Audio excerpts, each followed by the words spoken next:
Hello, पायल kitchen टिप्समध्ये तुमचं स्वागत आहे. चला तर बघूया. एक, सुक्या मेव्यामध्ये काजूचे स्थान सर्वात श्रेष्ठ आहे. काजूचे झाड आंब्याच्या झाडाप्रमाणे नेहमी हिरवेगार असते. 2, काजूच्या झाडाचे फळ कोमल व चमकदार असते. हे फळ पिकल्यावर पिवळ्या व लाल रंगाचे असते.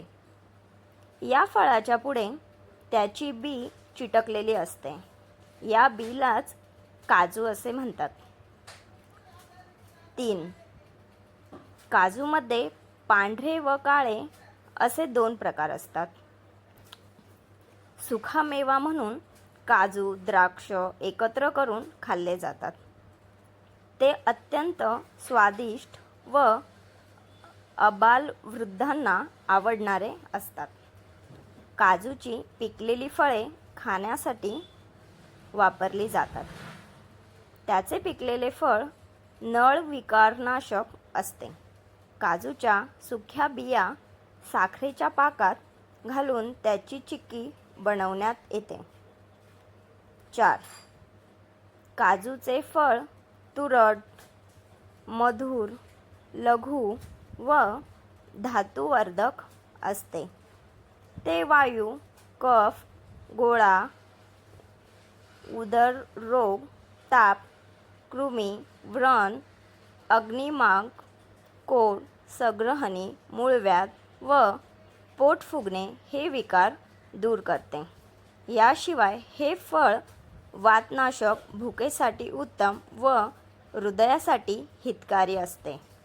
हृदयाच्या दुर्बलतेवर व स्मरणशक्तीच्या क्षीणतेवर काजू अत्यंत गुणकारी असतात.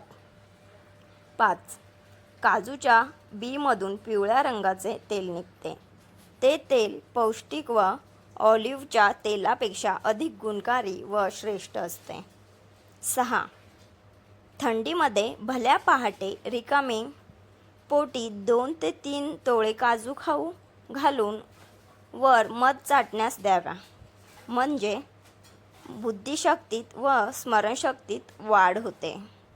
7, काळ्या मनुका किंवा ताज्या द्राक्षांबरोबर 2 ते 3 तोळे काजू खाल्ल्याने अजीर्ण किंवा उष्णतेने उत्पन्न झालेला मलावरोध दूर होतो. 8, काजूचे तेल त्वचेवरील चामखिळ्यांवर चोळल्याने फायदा होतो.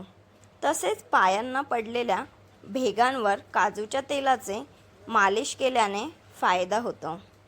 9, काजूच्या बीमध्ये व तिच्या तेलात प्रोटीन आणि जीवनसत्व बी पुष्कळ प्रमाणात असते.